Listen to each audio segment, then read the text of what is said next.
Happy Monday, everybody, and welcome to Brown Bag Bets, powered by BetSperts. We are your daily dose of quick hit handicapping and sports betting picks. I'm Alex Christensen, and joining me always, Mr. Andy Molitor. How was your Masters weekend? Are you feeling the Matsuyama love? Yeah, it sucks. I'm like a Matsuyama guy who maybe I'm a lapsed Matsuyama guy. Special place in my heart. He was the first outright I ever hit a few years back on Waste Management on like Super Bowl Sunday. So, and of course it was like it's some offshore. So after he wins the playoff he had down there in Arizona, I had all this extra money in one of my offshore accounts. So I'm just sitting there with like no little time, and I'm at a bar just firing extra props on the Super Bowl, just absolutely firing way too many. I think I gave a decent chunk of that back, but yeah, congrats to him. It was awesome. It sucked that he had such a nice round actually on Saturday after we had the weather. So that kind of sucked because I wanted to see it closer. It actually did end up being close. I thought for sure after we got that rain and then the course played a little easier, I had essentially my bet was that the winner will be 11 under or worse. And how he played Saturday, I'm like, well, that bet's fucked. Like, we're dead. That's dead. So it was nice to see him. I mean, actually, he shot over par and still won the tournament on Sunday. So good tournament overall. If you followed along to my stuff on in my blogs there, I went 6-4 in my matchups. Most of them are at plus money. So obviously that was pretty nice. And my round by round stuff went 5-3. And actually I don't want to say I got greedy, but I did bet a run line or whatever you want to call it, a handicap minus a half stroke yesterday, and they tied. Nothing worse than that. So that sucked. I should end up with a nice 3-0, but Connor's kind of let me down a little there. Although he did cash some top 20 bets, prop bets. He played very well. And actually, so yesterday I didn't pay attention to the early parts of the round. I was going to tune in. I had some gardening to do. I was going to tune in later. Then I realized I'm like, I have a bet on over 2.5 balls find the water on hole 12 in round 4, which I laid minus 200 on. So, and I mean, I'd laid it. Juicy. Yeah. And I'm like, shit, there's no like stat. You can't just Google that. So I started like later on the day, I pulled up the leaderboard and I just started going from the bottom, and I'd click on a person. I'd scroll over to hole 12. If they shot par or better, I just ignore it. But the Masters app, you can watch every shot. So finally, I find someone, this guy shot a 5. So I click, and of course, the ball rolls into the water. And then I got to Palmer, and he was the second one I found. Oh, he shot a 6. This is a water ball for sure. And you can see it. They let you watch a shot, and then there's a shot that's not available, the second shot, because it was a drop. They don't, they don't broadcast the drop. Nobody cares. So I watched his first shot, and he hit the ball, and you do the let go of it with one hand, and he's mad about it, and he's like, "Oh, that's wet," and I'm like, "Yeah, it is, buddy." And then he did his drop, and he put that next ball in the water as well. So I only had to go through 2 golfers to find the win. It was very nice. Bryson never did drive the green on 3. That's 2 years in a row I've given away money on that. Winning score was good. Hole in one good. Playoff, yes.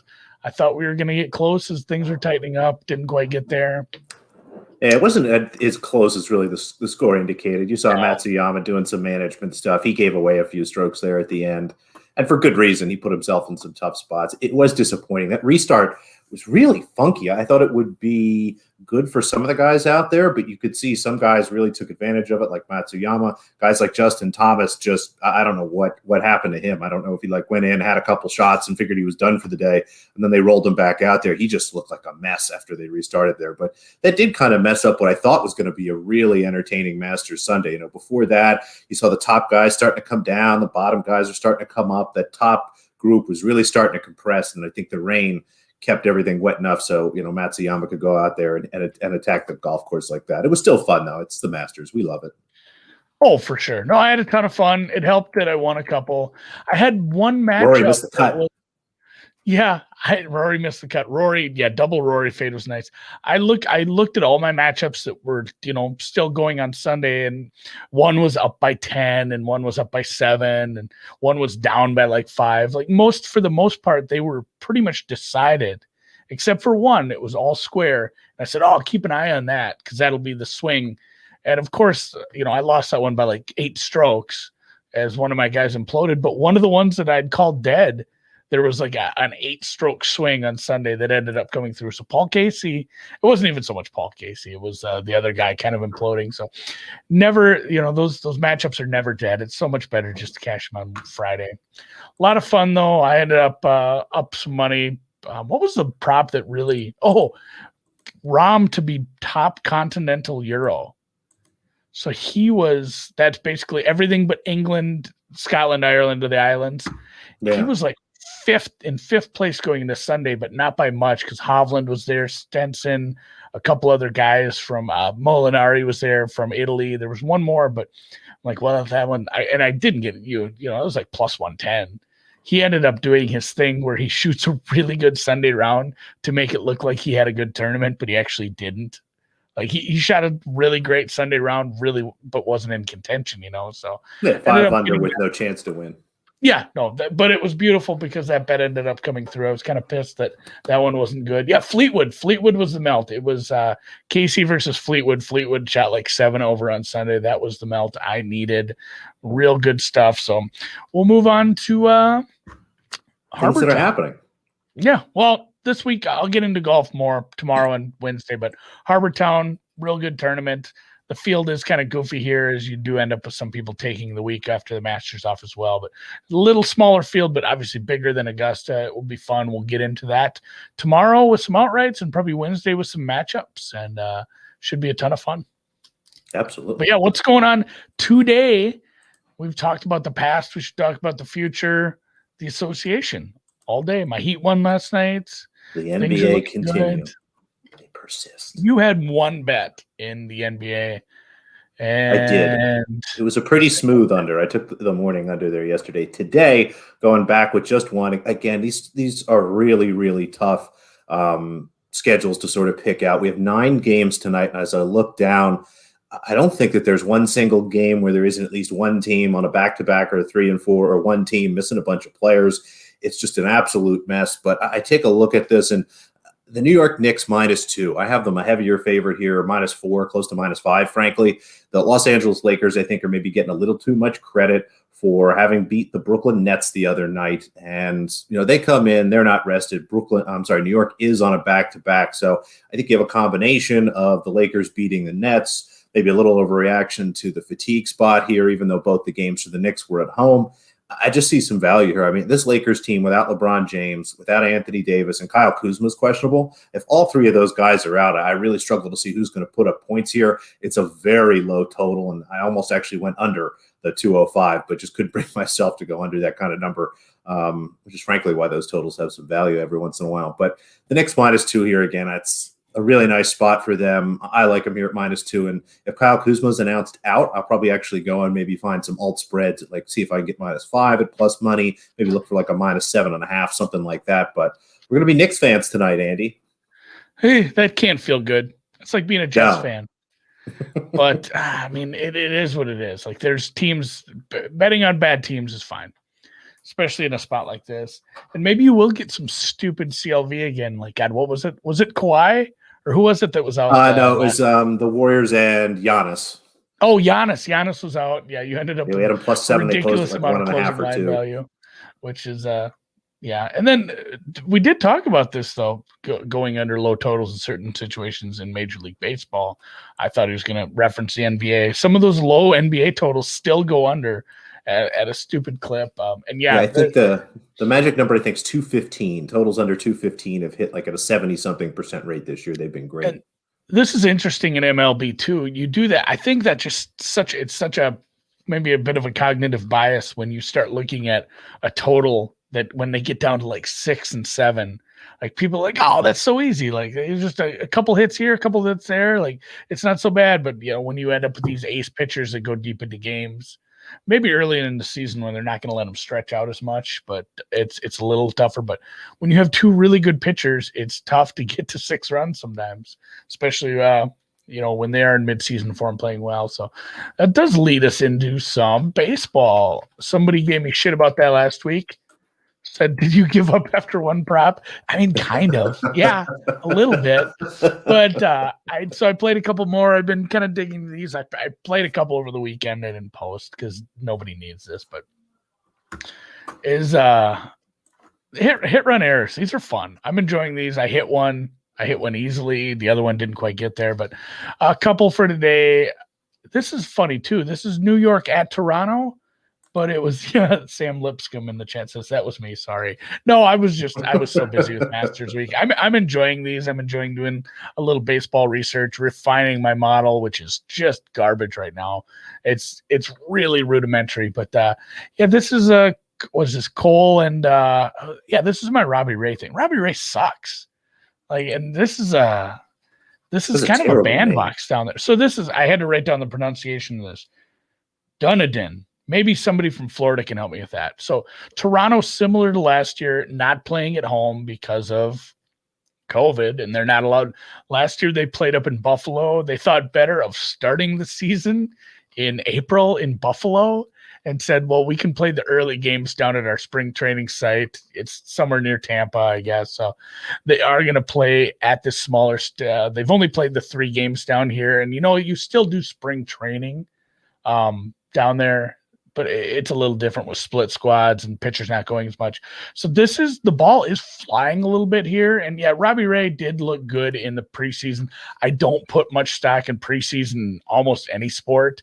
He fell down, hurt his elbow. He's making his first start here.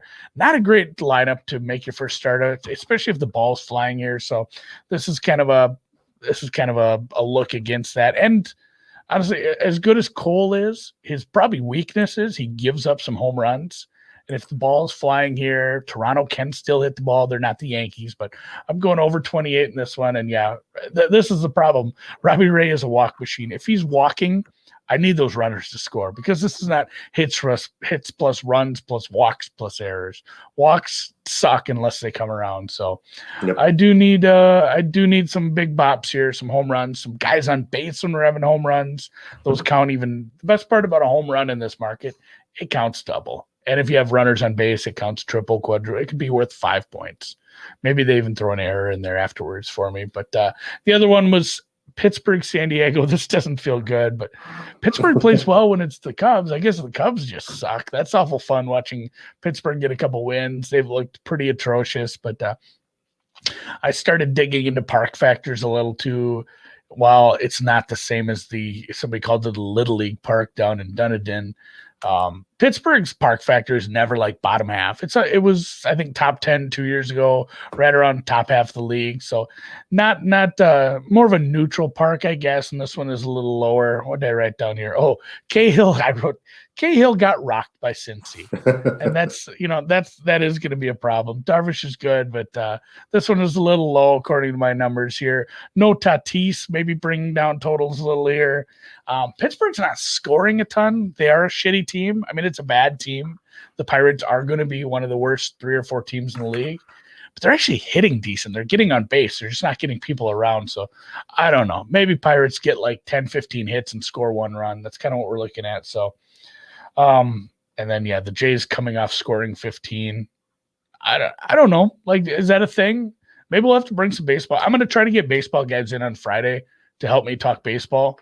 I'm going to talk to a couple guys I talked to. I think we're going to do some weekend baseball talk. But, I mean, is that a thing in other sports? If you had a big offensive output from an NBA team, would you make an adjustment? It's, you would go back and just try to look through and see. You'd want a couple of them, I guess, to hold on to it. If it's obviously outside of a couple standard deviations, you want to clean it out. But, you keep an eye on it, I guess, would be the best way to describe it. Yeah. And no, yeah, I didn't just take, oh, the park gave up 15 the one day. Like, I mean, it helped, but you can't just take that average, say this park's given it, because I think it was like 12, 8, and 15. So it's at averaging, or 16, averaging like 15 runs a game, or it's not going to get that high, but yeah, I could see it in hockey. I guess somebody brings that up. Unders if somebody scores a bunch. I mean, we saw that with what did the Wild give up the other night? Like 9 goddamn goals. Mhm. I should look at what happened to the game after that. So these are my looks. I will try to refine this as we go, but I bet both of these. And again, shop around. I'm having a lot of trouble putting a price on what is the cost of a half run hit error, because Right. somebody had a 25.5 minus 15. And I said, in no way, shape, or form am I prepared to do the math on what a half point is worth in this market right now. I'm going to ask around, see if somebody can help me with that, if they've ever run that. So, yeah, and the NFL is a little goofy because you have a week in between games. I think that can be a little different. So, I will look to continue these. And Alex, what was the tournament called last week? The Green Charleston. Charleston. Yeah. Well, what are we going to follow that up with?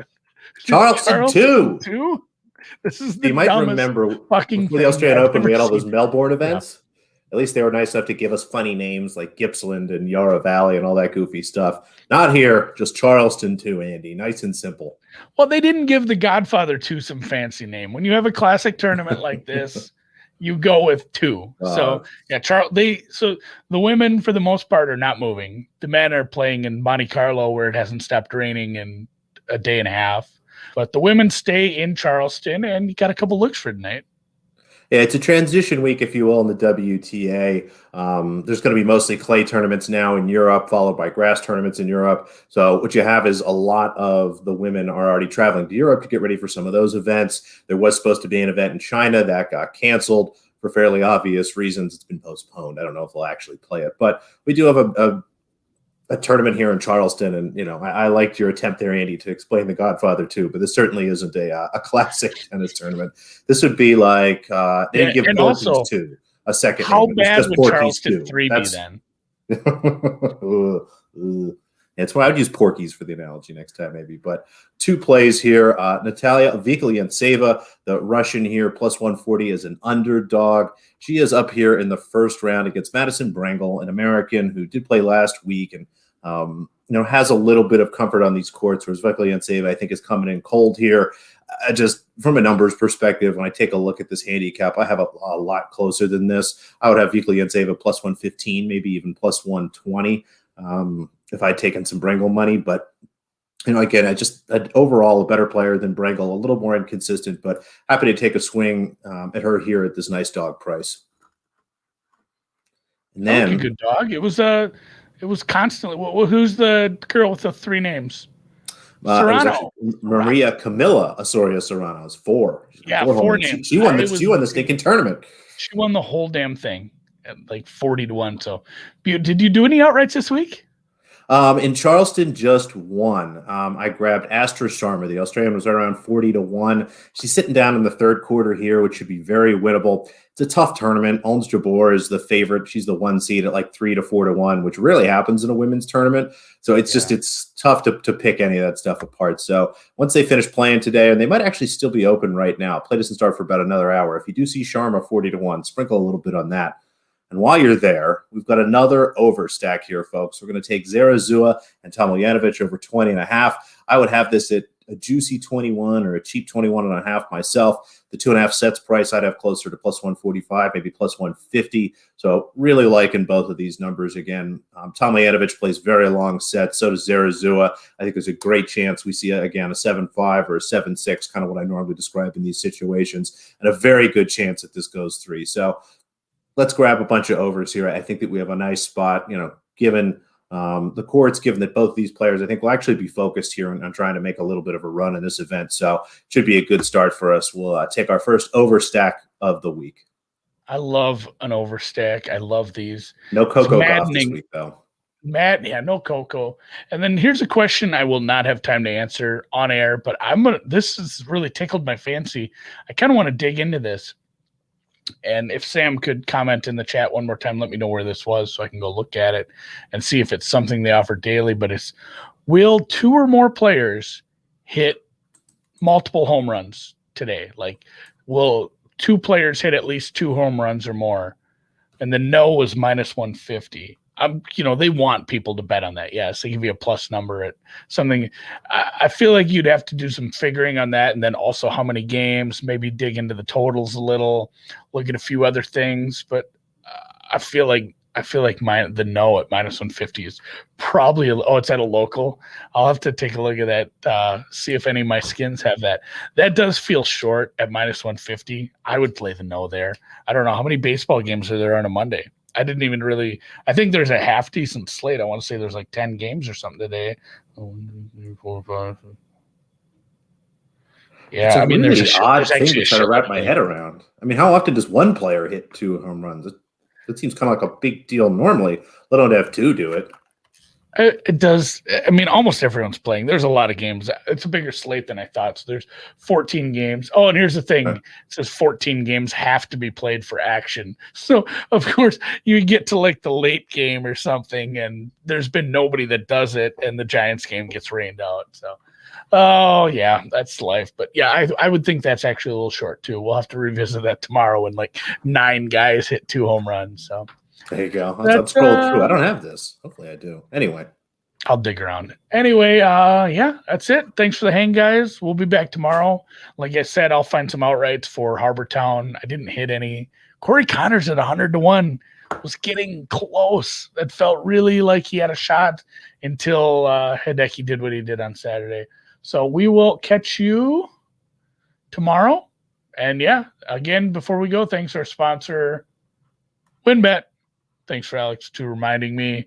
You can bet anything you want there, and you can bet it with a $500 risk-free bet. And it's $1,000 if you live in Michigan. That's even better. So some sweet links action are in the pinned tweet at Brown Bag Bets, and we'll catch you tomorrow.